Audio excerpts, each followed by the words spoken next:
चल गे मैं आमा के पालौआ चढ़ी पापा बैठी गेलन रामा समधी संगे पापा लड़े लगलन रामा समधी संगे चाचा लड़े लगलन रामा लड़ते लड़ते पापा भीनु तरवा भेलै रामा ताइयो धियावा हेराइयो गेलन रामा ताइयो धियावा हेराइयो गेलन रामा नावल के तिलकवा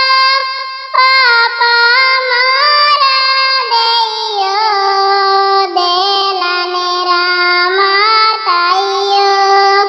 धियावा नौकरवे बनतन रामा ताइयो धियावा नौकरवे बनतन रामा पापा कहुनी नागरिया जुगवा खेले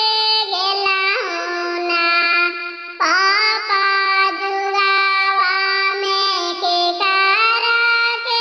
हरी अलाना चाचा जुगवा में के करा के हरी अलाना बेटी अवधपुरी नागरिया जुगवा खेले गेलियो ना बेटी जुगवा में तोहारो के हारी गेलियो ना बेटी जुगवा में तोहारो के हारी गेलियो ना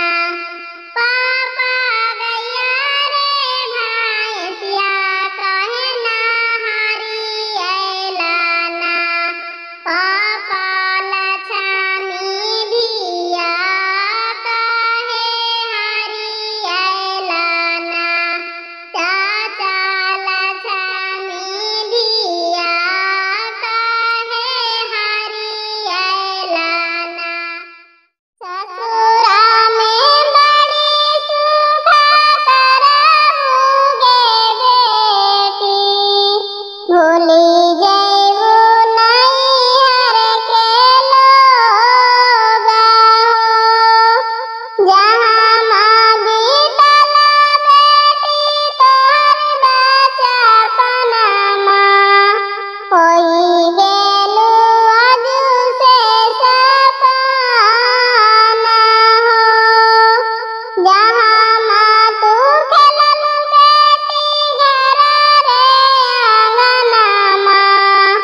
आज से भइले सपना हो पापा के रोवल का बेटी गंगा बही गईले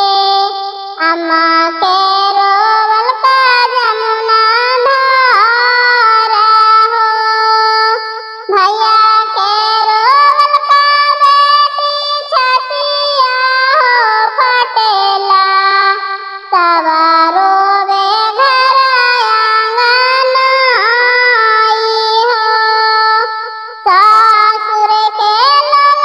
सारा खुशियाँ मनाई नैहर के लोग भरे सुनी के दहेजवा फटाई करे जवा निमियो नया गे बाहिनी लड़का के पापा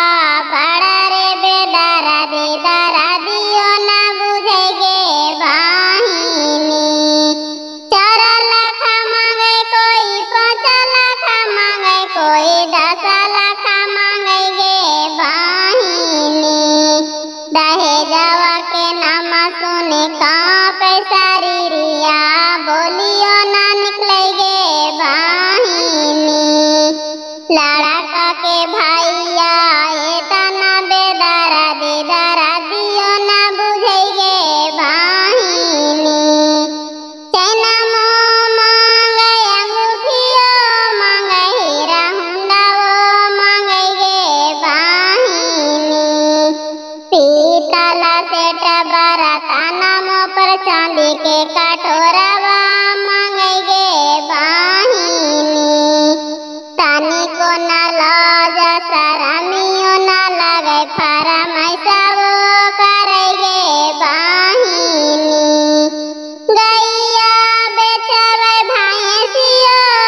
पा